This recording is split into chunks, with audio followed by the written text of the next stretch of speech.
Thanks for having me speak to your group tonight. This is definitely a new genre of communication for me, and so you should feel free to interrupt if at any point I become unintelligible, or if the visuals aren't working, or whatever. Um, I want to talk to you this evening about why and how Christianity leads good people to become bullies, and specifically why queers, women, and kids are the targets of that bullying. So I'm going to talk through a slide deck that I put together, mostly just some images to remind me of things that I wanted to say, and then we'll open up for questions afterwards. Is everything working so far? Hello? Sorry, Valerie. Yep, we're good. We're good Oh, on that. okay, you're muted. All right, I'll go ahead. I, of course, as far as I can tell, I'm just talking to myself in an empty room, but I will carry on here. So one of the ways that I think about Christianity is that what it does is it binds people to the moral priorities of the Iron Age. And specifically, the more a person is convinced that the Bible is the literally perfect word of God, the more Iron Age, if you will, their priorities are going to be. And that is because the Bible, even though it contains a variety of texts, it's aggregated over hundreds of years. What it does is it embodies or embeds a specific worldview that people don't even necessarily realize they're being indoctrinated into.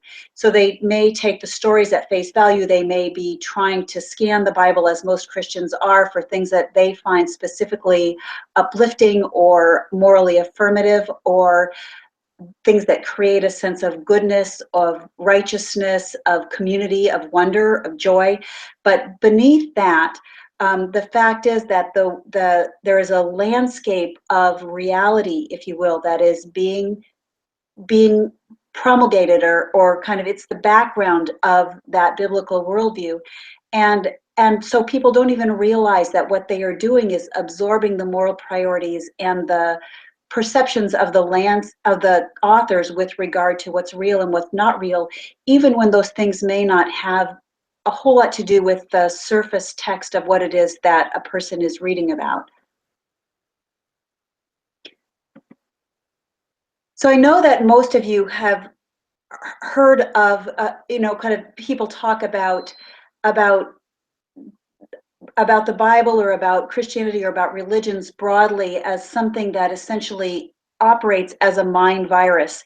And I have this picture of an ant here to remind us of kind of flukes that, again, you may have heard of the analogy that the life cycle of some flukes is that they actually need to not only get pooped out by cattle, and then ultimately kind of absorbed by the body of the ant, but that then they need to alter the behavior of the ant, which leaves its nest and climbs up a grass stalk so that it can be eaten by the cattle, to perpetuate the life cycle of the fluke.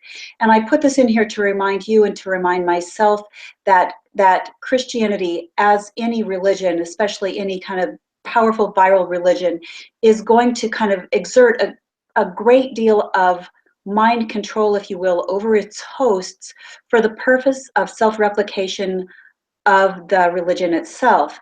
And that may or may not be advantageous to the host. It may be detrimental, or it may be beneficial, but either way, what we know is that the selective pressures on the religion as a viral self-replicator, that some call a meme complex, are operating to perpetuate religion, not necessarily the well-being of the hosts. And because of that, what you find in many religions is that apostasy itself is one of the most abhorrent sins. I put this slide up again because we hear that in Islam, but we also find that among Christians, there's often a real disdain for and moral judgment towards people who have actively considered and rejected Christianity, or people who have been Christians and then have rejected Christianity. That if you just say to somebody, "Oh, I'm not religious," then the Christian may perceive you as somebody who's open to potentially becoming religious and specifically becoming Christian. But if you say I'm a former Christian, or if you say I'm an ex-Christian, or if you say I'm an atheist, meaning I've thought about this and I'm actively choosing to reject it, then you become morally abominable. One of the ways that Christianity operates then is by creating a sense of tribalism. There are insiders and outsiders. Then the insiders are people who are morally trustworthy, they're righteous, they're good. They are the people who are saved, they're the people who are going to heaven, they're the people who deserve good things to happen to them, they are people who should be the beneficiaries of your altruism. And then there are people who are tribal outsiders. And in a religion like Christianity, which is kind of predicated on right belief, what the kind of outsiders are often people whose beliefs are perceived as wrong-headed. So this is a picture of a Samaritan woman, a modern-day Samaritan woman in Palestine. And what you know probably from the story of the Good Samaritan, if for no other reason, is that the Samaritans in biblical times were considered to be lesser beings. They were considered to be kind of heathens or outsiders. In reality, they were from the Hebrew tradition, and they were people who only accepted the Torah as the kind of scripture, if you will. So they didn't go on to add other scriptures of their own, and they rejected the rest of the Hebrew Bible. And as a consequence, the Pharisees and Sadducees of Jesus' time and the mainstream orthodoxy of Judaism considered them to be another tribe, and so therefore unworthy. And so one of the ways that Christianity then creates kind of lesser humans or makes certain people into second-class citizens is people who are perceived as apostates, or people who are perceived as infidels, people who are perceived as religious outsiders. But within Christianity itself, there is also a hierarchy of value that is placed on people. And that hierarchy of value is what I want to focus in more on today. Not the second-class status of outsiders to Christianity, but the second-class status of people who are within Christianity. And specifically, I want to focus on people who are LGBTQ, women and children, and why it is that of all of the people kind of in our world, these are the people who Christians, and specifically American evangelicals today, are most intent on keeping down.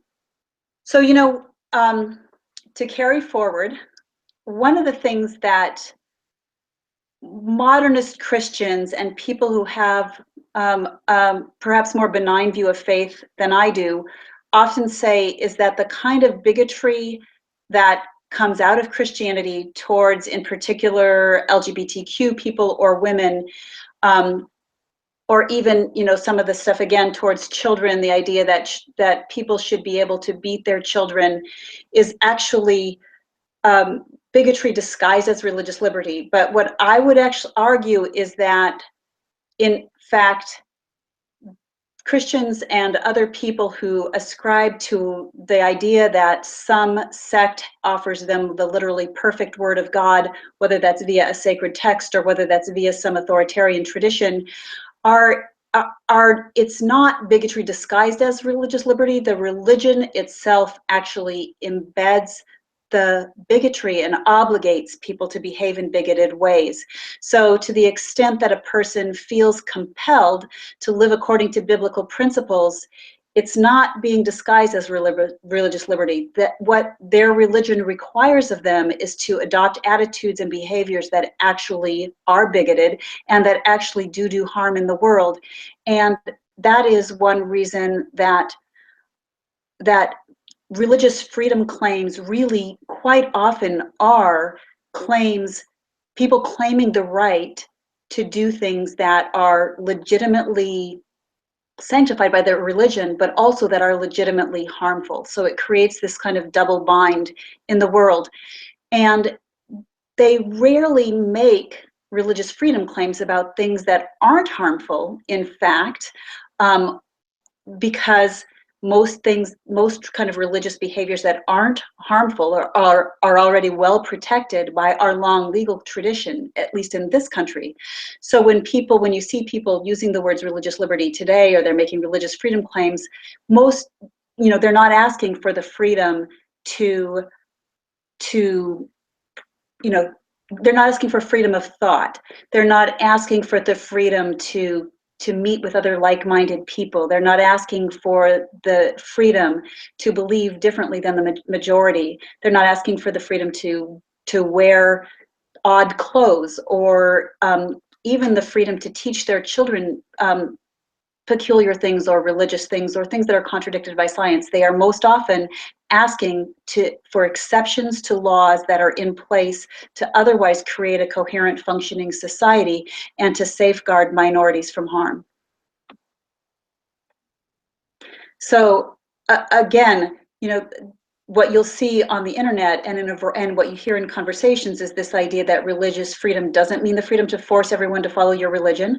But if you are an evangelical Christian like I was, if you grew up in Bible-believing Christianity and think that you have been told, go into the world and preach the gospel, make disciples of every creature, if you believe that because of your biblical worldview that Christians are obligated to take control of the reins of power and to kind of script our society according to biblical principles, then in fact religious freedom actually does mean the freedom to force everyone else to follow your religion. And so as much as we might like to think that there is a non-zero sum, I guess, solution here, to the extent that Christianity obligates people to live according to certain biblical principles, certain Iron Age principles, there's going to be winners and losers. And as Christianity is being sort of fought back in terms of holding a kind of decreasing percent of American mind share, and even a decreasing market share from among the religions in this country, what people are perceiving and experiencing losses because in actuality within their worldview those losses are real. So when I said what I said before is that we need to kind of remember that there are going to be actual trade-offs here. These kind of restroom bills, the kind of bathroom bills that are kind of we're currently fighting about and that seem utterly ridiculous, have to do with the fact that, again, Christians feel obligated to behave in certain ways, and the moral precepts in the Bible, the way it treats insiders and tribal outsiders, the way that it kind of talks about sexuality, puts people in a position, and I think even really genuinely decent people in a position that then they are afraid of things that they don't need to be afraid of, because they are literally incapable of understanding certain realities, like the reality that somebody could be born transgender, like the reality that somebody could be born some other kind of queer, because that doesn't fit this worldview that's been scripted by their faith tradition. And I want to also say that it's not just in this country political conservatives who have this view of faith, that faith is benign, that we can somehow, if we just are tolerant enough, that there's kind of space for science and religion, that there's space for all religions to kind of be mutually accommodating. What I see from the left half of the political spectrum, which is where I sit, is that there are a good number of people who refuse to believe that Islam could possibly be incompatible with plurality, with gender equality, with secularism, and with equal rights for gay people. So what we have on, I think, both on the left half of the spectrum is a refusal to acknowledge the power of religion and the fact that it can create a very narrow cognitive operating range for people and can basically take control of and channel people's moral emotions. And then what you see on the right half of the political spectrum often is people who perfectly do understand that because they're living it, and yet are bound to the priorities of their own religion as a viral self-replicator. So there's been some recent attempt to kind of fend off these religious freedom claims by people who are starting to realize that unfettered religious freedom inevitably means the freedom to do harm. And just this month, two Democratic congressmen, I believe, introduced legislation. They don't expect that it will pass anytime soon until we kind of have some real changes at the top in our country. But there's a recognition that we need to circumscribe the power of religion, that it needs to be secondary and subject to civil society and to the ability of people to live in community with each other. So now I want to talk about three different populations that I said within the biblical worldview are lesser beings, and why it is that women, that people who kind of, including queer people who are kind of opting out of procreation, and then children are particularly stigmatized and are particularly vulnerable to being harmed by Christian dominant cultures. So if you go back to that, that comment I made about being anchored to the Iron Age, what you see is that within the Iron Age worldview, there's a very specific set of roles that are inextricably bound together in a non-negotiable way. And that is that the household, the social structure, is organized around family and kin groups in a patriarchal society, which means, of course, the male head as the owner of the household. That within that structure, marriage, sex, and childbearing are bound together inseparably as a package. And part of the reason for that is that women and children are literally economic assets of men, governed not by rights law, but by property law. If you look at the Old Testament, women and children fall into the same category as household possessions, as slaves, and as livestock. And so in that worldview, sexual intimacy and pleasure, parenthood and family formation cannot happen separate from each other. And yet, if you look at what's happening in the evolution of our society currently, what we see is that people who are liberals, people who aren't bound to this ancient worldview, want the ability and the freedom to choose each of these things independent from the other two. So there are people who want to be able to have non-procreative sex. They don't want to have to become family with each other in order to have sex. They don't want to have to become parents in order to be able to enjoy sexual intimacy or pleasure.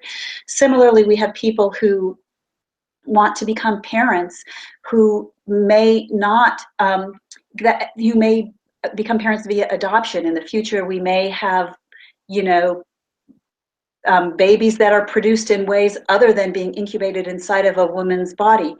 And likewise, we have people who want to be able to commit to each other to become family, either informally or formally, that may have nothing to do with this sort of male-female relationship, that it may not involve parenthood. It may not even involve sex. There are people who choose, for example, in their waning years to make intimate family commitments to each other that may have nothing to do with legal agreements, that may not involve sexual intimacy, but that involve other kinds of intimacy or mutual support. And the same is true for people as we now, who are asexual, for example, as we now understand asexuality as one of the variations in human libido that is part of the normal spectrum. And yet people who are asexual may also desire both intimacy and parenthood. So I don't need to tell you that queer people of all kinds are targeted, that this comes specifically out of the Bible and the biblical worldview. Yes, as kind of many people have argued, especially liberal Christians have argued, the people who choose to denigrate homosexuality, or to denigrate the whole idea that somebody, to deny the science of us being born with a kind of sexual orientation and gender identity partially or at least or largely in place, that oftentimes those people are choosing to ignore other parts of the Bible, but the evolution of biblical Christianity is such that there is a, if you will, lag time between cultural evolution, the way that kind of culture moves forward and moral consciousness moves forward, and then the way that Christians, unfortunately, are very often at sort of the tail end of that movement, because what the biblical view does is it creates, and then the religious structures and the way that religious ideas get transmitted is they actually kind of create a more static or stable or slow moving form of a cultural identity. And that is, in fact, precisely what they're intended to do, right? They're intended to kind of transmit ideas in a coherent and consistent way from generation to generation. Oftentimes, those are ideas that, in the context in which they first evolved, were actually adaptive, but now have become, in a different technological context, in a different social context, in a different economic context and ecological context, have become maladaptive. So what you see in response, is that Christians in this country are moving rapidly, especially young Christians, towards a changing view of gay people, but that Christianity itself isn't leading that charge, it's creating resistance. So, for example, this is from an kind of event a couple years ago in which this big global nonprofit that is owned and operated by evangelicals and that exists partly for the purpose of transmitting Christian ideas, decided to expand their hiring practices to include gays. Now, mind you, they still won't hire non-Christians. They've taken, in fact, their hiring practices all the way to the Supreme Court to defend their right not only to reject people who are non-Christians, but even to reject people who are non-literalist Christians. But they had, given the cultural nexus and kind of tradition and the kind of changing moral consciousness of young evangelicals, they tried to make this shift, and what they ended up with is so many evangelical Christians dropping their sponsorship of desperate children in poor countries that they ended up reversing their stance. Eventually, they're going to come along, but it's the adherence to and the sanctification, elevation of these ideas from the Iron Age that make it so difficult for Christians to come along in the present. So I'm sure many of you have seen this slide before or something analogous, but the reason that, I mean, gay sex and the idea of intimacy between two men or two women is so abominable to many Christians is because in this worldview that we were just talking about with that triangle, partnership and sex exist for the purpose of procreation. And they are, and then basically, as I said, children and women are economic assets, that marriage exists in order to produce children of known lineage, of known paternity, I guess. And so if you look at all of these different models that are biblical, many of them are abhorrent to us. And yet what each of them does do is it guarantees known paternity of those babies, which was the point of the whole system. So when we then move from kind of looking at gay people to looking at women, this is kind of what really the opposition to reproductive rights and women's sexual autonomy is all about. And what you know is that you probably also know that in the Bible, as I said, women are literally economic assets. That's one of the reasons that if a woman violates her own kind of virginity, which makes her more valuable because then you can be confident who has caused her to become pregnant, that if she has sex outside of marriage voluntarily, she can be stoned and killed. But if somebody violates her and the rapist is known, her father can essentially sell her. That we're taught that in the Bible that basically there's a price that should be paid. He has to essentially purchase the damaged goods and then is forced to keep her for life. So the idea is, it sounds really twisted, but it is akin to the idea that if you have a purebred dog, you want to breed that dog with another purebred dog. You need to know kind of who the sire is in order to maximize the value of those puppies. So what you see then if you look at the Old Testament is this kind of steady stream of women being vessels for powerful men.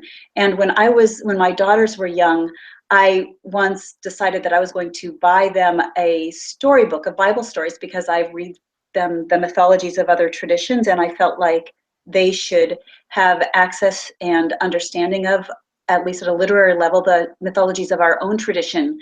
But within maybe 2 or 3 evenings of reading Bible stories, let's say she was 7 years old, maybe 8 years old at the time, had enough of it, because she's like, would talk about some woman, and Bryn would say, let's see, okay, she's going to get pregnant and she's going to have a baby, and it's going to be a boy, and then that baby is going to become famous and powerful, isn't he? So it didn't take, even the mind of a child could figure out that was the script. And so what I guess what I think you should know is that in the Bible, then again, there's all kinds of ways that this idea of that women have a complementary role to men, it's this sort of, at its very best, modern Christians try to spin it as separate but equal, and yet at its very worst, what we know in the Bible stories is that women are literally property to be done with as their owners, meaning first their father and then their husband to choose. So this is an illustration of the story of Lot's daughters when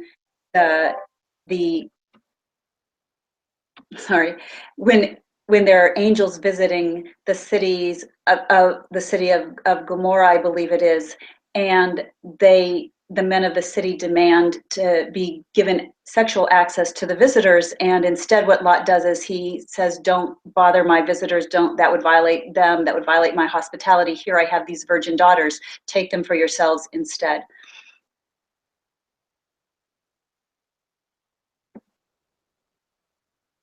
This is an illustration again of another famous Bible story. It's the story of Abraham and Sarah.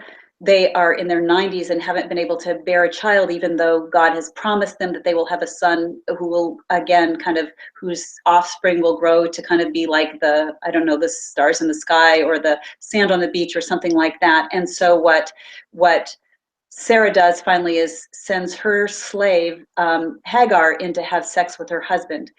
And so again, she can do that because there is this sense of people owning other people, and that is completely consonant throughout the Old Testament and clear into the New Testament in ways that I will talk about later. This is an illustration of King Solomon and his concubines and wives. Not that there was a lot of difference between the two. Both wives and concubines were in essence sexual slaves, and kind of valued both for their ability to produce pleasure and valued for their ability to kind of do some other kinds of produce offspring. And of course there were other values in having the kind of good wife as well, but like basically in this story in the Old Testament, Solomon, who's considered to have been a godly man, the wisest man who ever lives, has, I think, 700 wives and 300 concubines, or because I don't have my notes in front of me, it may be the opposite. But needless to say, again, this is just an illustration of how constant this theme is through the Bible, of women being, in this case, collectible, being second-class kinds of beings. And then this illustrates the idea of a woman as kind of as a slave, because the Old Testament gives explicit directions for selling female slaves. Specifically, for example, it tells a Jewish man that if he sells his daughter as a slave, that that she then is to kind of remain in the custody of the person she's been sold to, and she's not to go free as a male slave would. And this is this story, again, probably familiar to all of you, is of the Midianite virgins. It's after kind of Joseph. Joseph is commanded to kind of as the army, the commander of God's army, getting direct messages from God's angel or God himself, is told to count all of the booty of war from the Midianite villages after they've kind of killed all the men, and then God is angry that they have kept women alive who are not virgins, women who might potentially be pregnant with the offspring of the Midianite men that they've just slaughtered. And so basically they're told to kill all of the children, and to kill all male children, and to kill all of the women who have been with a man, but then they are to keep the virgin girls as the spoils of war. So the general idea then is that if you look at this clear down through history, that the Bible has had this tremendous influence, and I put this up, the Bechdel test refers to movies. Some of you may not have heard of it. What it is this test of sexism in a movie, and what it asks is, does the movie, to pass the Bechdel test of sexism, have at least two women in it who talk to each other about something besides a man? And I guess the third criterion or the fourth criterion that's sometimes held up do those two women have names? And what if you apply that Bechdel test to the Bible, what you find is that very, very few of the Bible stories meet those criteria. And then, as I started to say earlier, this kind of idea of womanhood has been passed down through history. It's affected the fathers of the Catholic Church. They then, because of this persistent belief that Eve caused sin to come into the world, that women were made from Adam's rib, that women exist for the purpose of childbearing, that even when they do bear children, they are unclean because of it, that when a woman bears a child, she's more unclean if she's had a girl baby than a boy baby. All of the stuff that's in the Bible then has kind of created this perception that women are inferior, of course.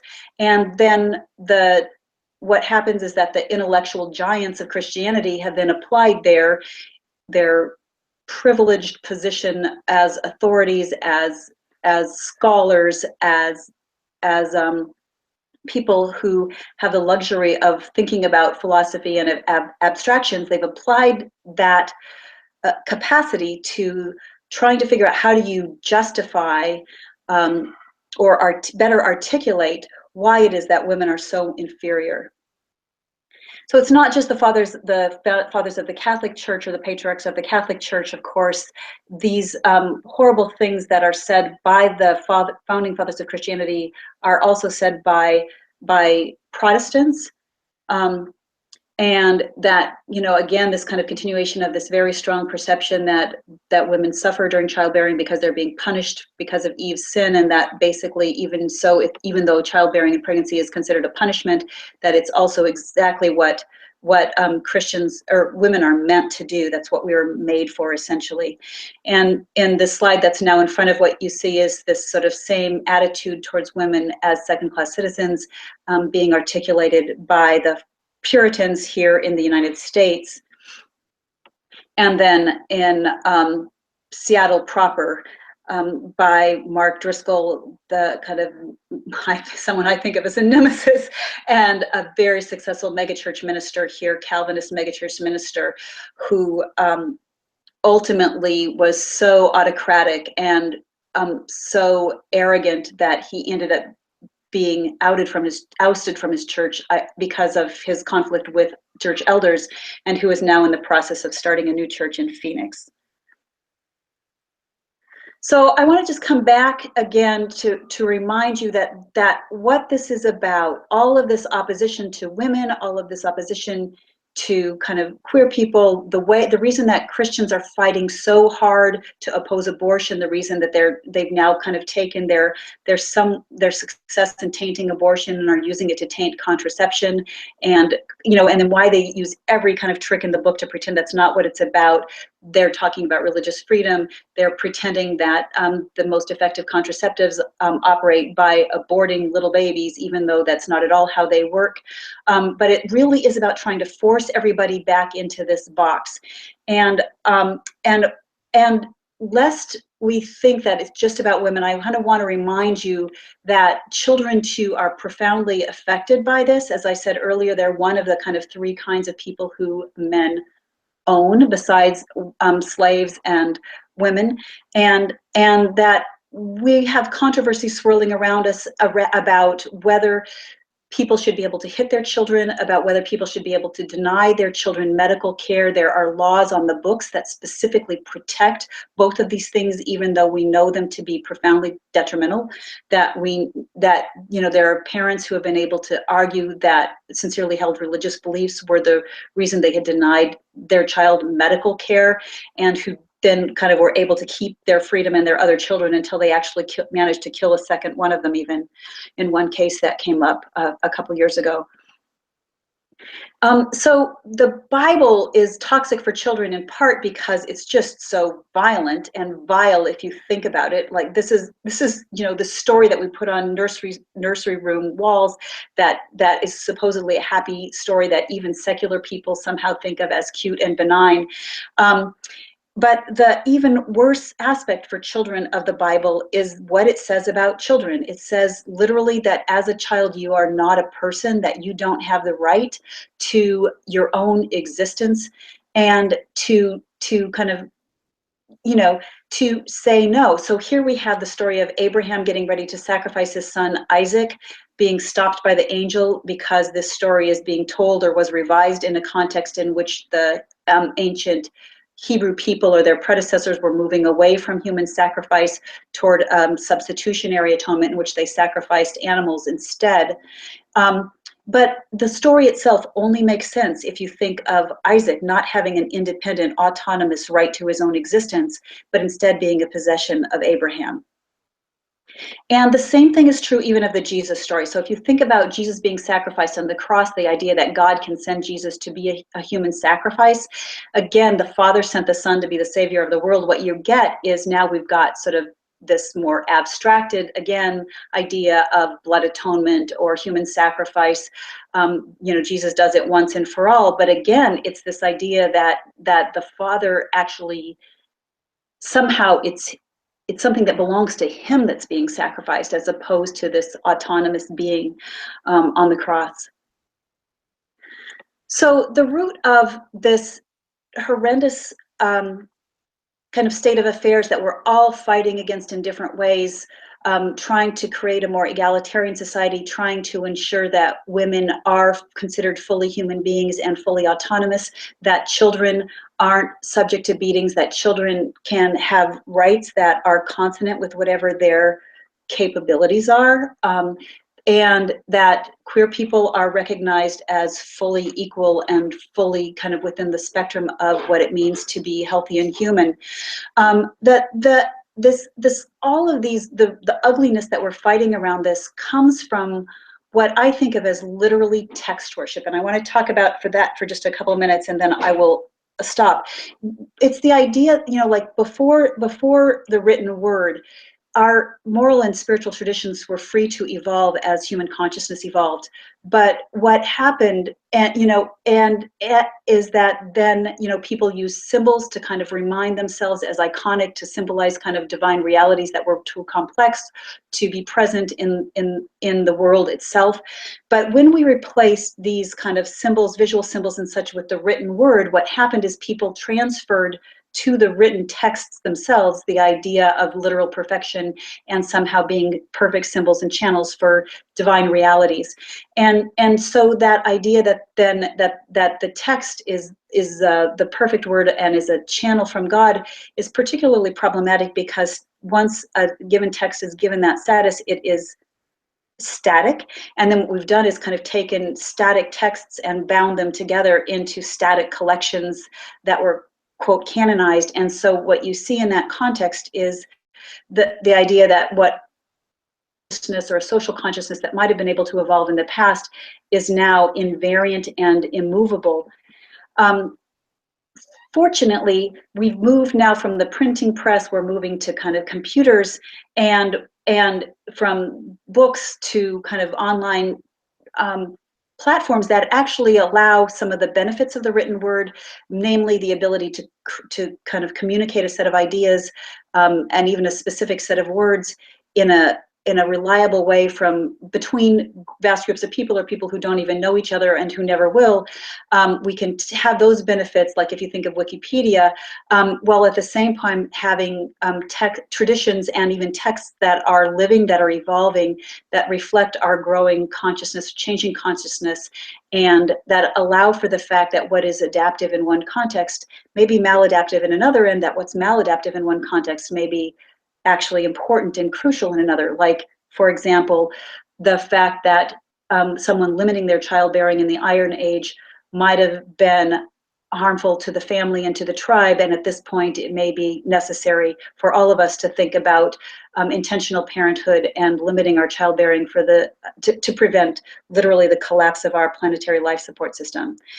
So this last slide is here just to remind you that beliefs have consequences, that they end up, once this kind of worldview is in place and it's invariant and inviolable, then it gets abstracted and projected onto all sorts of other things that would seemingly be irrelevant, but that follow this own kind of rabbit trail of logic to the point that people are willing to stand in the snow in this case and make their priorities known. So I've written a number of articles on these topics for online places like Alternate, Salon, Truth Out, Jezebel, the Huffington Post. I aggregate all of my articles at my website, valerietarico.com, and if you'd like to get notified when a new article appears there, you can easily go to valerietarico.com and sign up. And with that, I'm going to see what happens if I actually close this screen and go back to yours. That's perfect. Valerie, thank you so much. Do you have 10 minutes? I know you wanted to go right now. Do you have 10 minutes for a quick Q&A? Yes, absolutely. So remember, like we kind of did last time, either come up to the computer and talk to it or speak really, really loud. I can't hear you very well. So if you'd like to come closer perhaps to your microphone, that would be great. We're going to come right to the microphone here. Can you hear this, Valerie? Yes. Hey, Valerie, thank you very much for your presentation. Quick question for you. My parents belong to a very evangelical church, and up until about a year ago, they were very obsessed with denigrating gay people. And then about a year ago, the preacher sort of told them to stop that because they sort of lost the fight. Now they're obsessed with trans people. And so, go figure, right? And so my wife and I are kind of joking, like, or wondering, like, who's next on the target list? Do you have any ideas about where they're going next? Well, you know, so I actually expect that the trans fight is going to go fairly quickly because we've understood. One of the things we learned from the fight around gay equality and marriage equality specifically is that what we need to do is to talk about our shared humanity, to talk about love, and to talk about, in the case of trans people, for example, I recently did an interview with some parents of a trans man from Texas in order to be able to kind of talk about parental love and family love, because I think that's where the power is and where the change is. What we discovered is that when people are not closeted, that and when they're just out in the world being themselves, it makes it really hard to paint them as cartoon characters or demons.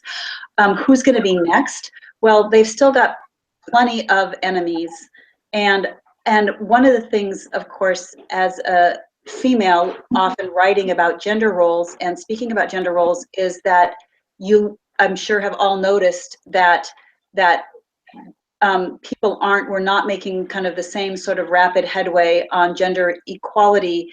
There have been some aspects of gender equality that have moved forward quickly, and then there's other places, and specifically when it has to do with our kind of women's reproductive capacity, that we're completely stalled out.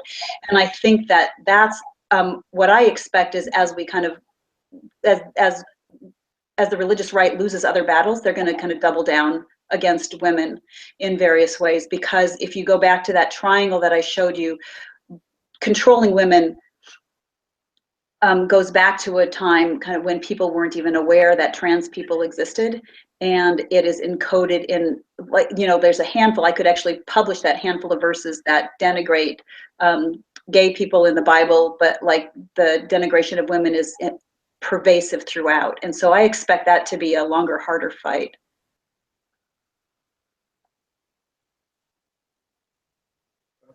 Hello. Hi. And just wondering about your thoughts on the seeming contradiction, as you're saying in the Bible, we have where children are just property, and they don't have. There's instances of abortive drugs being used when adultery is suspected, things like that. To the current evangelical thoughts, where you have, no matter what, rape, incest, adultery, no abortion is seen as against the Bible, when that doesn't really seem to be the case if you see it. Yeah. So this fight over abortion is not about the actual personhood of children. And in fact, the convergence of evangelical Protestants around opposition to abortion was really catalyzed in large part by Catholics, and it's fairly recent. So you could Google on my website. I wrote an article called "When God Was Pro-Choice and Why He Changed His Mind." That really has to do in part with the fact that pregnancy itself is no longer a black box, right? And so people realize that there is this process of fetal development going on, and then pregnancy, or Christians adapted their own beliefs and perspectives to kind of this new scientific understanding. But in reality, if you look at, for example, that abortion process in the Bible, it's a test of infidelity, right? So it's about, again, it's perfectly consonant with this idea that a specific man owns a specific woman's reproductive capacity.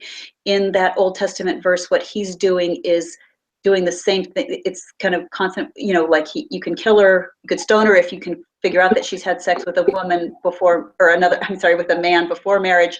Afterwards, if you think she might have had sex with someone else and you don't want to have her stoned, you can give her this abortifacient, right? And the idea, again, is then what you're doing is creating this capacity for purebred pups.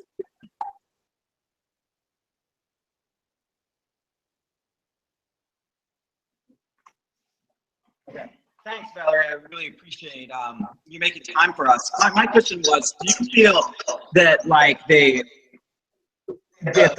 hardcore right is as dangerous as the hardcore left? Are they equally as dangerous? Like the hardcore left being those that refuse to recognize that religion has any impact. Like if you go to moonwatch.com or something, you know, they say that Islam has absolutely zero to do with terrorism. And then on the right, those that are just defending their values, I mean, are they equally as dangerous, or do you combat one more than the other?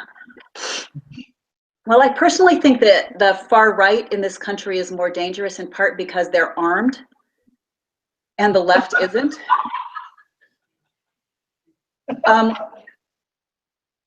Clearly, you know, that it's a hard question to answer, in part because what you have to do is to have some sort of extreme ideology coupled with power. And so I joke about them being armed, but I'm also serious. The far left isn't anywhere close to being able to seize control of the reins of power in this country and to rule according to like anarchist principles or something like that. I think they are dangerous in large part because, just like the right, they are not accountable to evidence, and so are really incapable of creating helping us move towards a future that is based on optimizing human well-being and optimizing the well-being of the broader web of life and our planetary life support system, because they are unwilling and unable to assess the real world contingencies that govern people's lives, or to engage in a process of inquiry that's actually self-correcting. So when I look at the left-wing attitudes towards Islam, I think, frankly, it makes me a little crazy, because it flies in the face of all evidence that, in fact, Islam is a pernicious and dangerous mind virus, as is Christianity. And I think that the left wing's defense of Islam comes from this, it's kind of this reactive, like, you know, the enemy of my enemy. Since right-wing Christians recognize the power of religion, and they recognize the power of Islam to actually motivate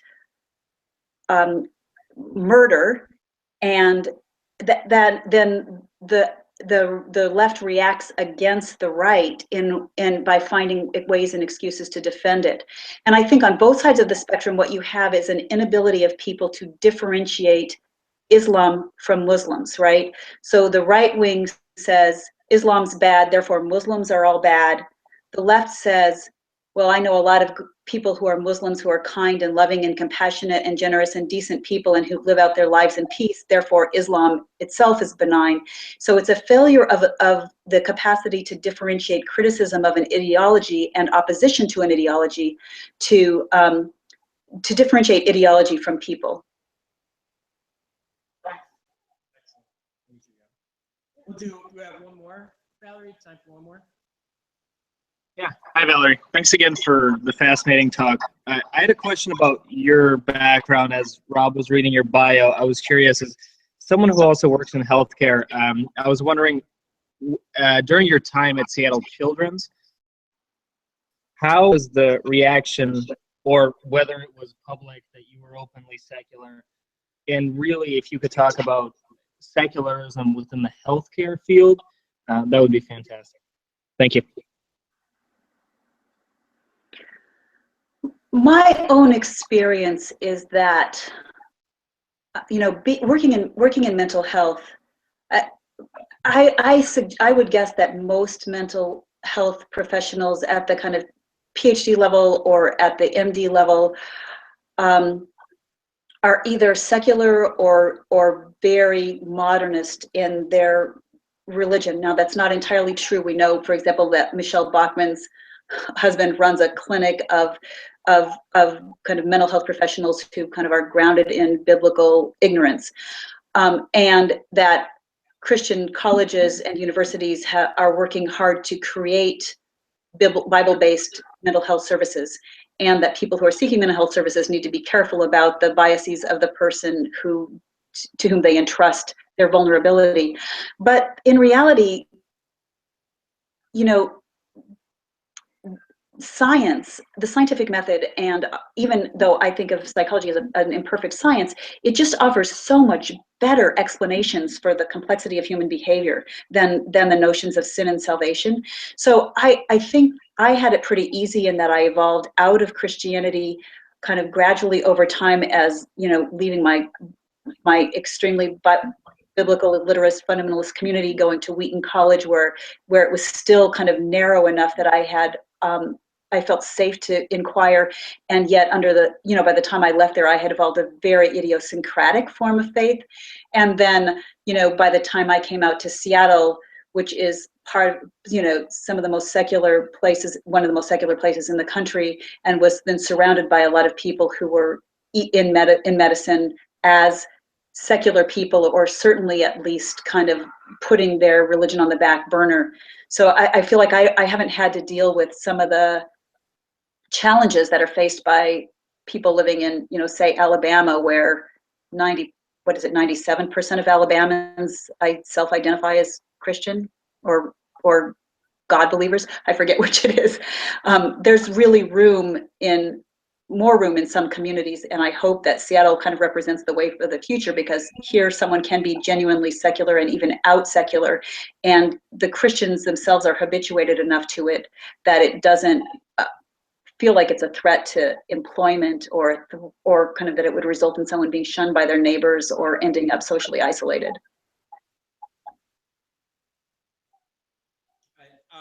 I just want to share a quick story before we go, and this is for the group too.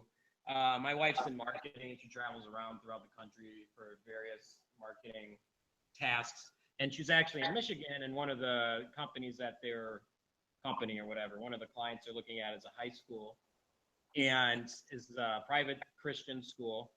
So when we listen to Valerie's presentation today, and sometimes I think people get the sense of, well, it's not going to affect me, or no one around here is like that. This is a school in Michigan, which, we can drive to at any time. In the school, the way they teach is they'll have open hall lectures, but women are not able to give lectures unless a man invites them in to give a lecture. That's the only time they can give lectures. Now, it was hard, this is a couple weeks ago when she visited this place, and this was their big selling point. This is their marketing thing, is we want to market that we are essentially telling women they have no right speaking to public forums unless men invite them in first. So like for me, that was very powerful. And Valerie, I don't know if you want to comment on that, but this is Michigan in a high school. It's hard for me to understand why parents today would think that's a good model. I mean, I think that people who have had a fairly benign experience of Christianity, oftentimes, people who are modernist Christians in the mainline traditions, don't really understand what the Bible says. Most Christians don't read the Bible, right? Especially the ugly parts. You have, mercifully, we have kind of people cherry picking, but what they don't realize then is that kind of there's this whole array of Christianity that treats much more of the Bible as literally perfect than what they themselves might accept. And unfortunately, parochial schools are often subsidized and cheaper than sending a child to a comparable, private school that is secular or that is simply kind of focused on good academics. And so people get sucked in. And I think that's one of the reasons why it's so important that those of us who have broken free, or who somehow managed to grow up without imbibing this toxin, need to find ways to help create space for diversity, need to create space for paths out, because people get into that, and then as I kind of said earlier, it really does create a worldview that just doesn't have paths out. Agreed. Valerie, thank you so much. For everyone here, ValerieTarico.com. She's constantly writing fantastic blogs. Buy her books. They're fantastic. I can't say enough about Valerie. She also has a great blog where she quotes David Fitzgerald on the Christ myth theory for the Huffington Post, which did really, really well and really helped, the mythicist position. So Valerie, thank you again so much for joining us. Absolutely. We definitely want to get you here in person. I will send you an email. This will be recorded, so if you want to use it in the future, it's all yours. But thank you again, and have a good night. Thank you all.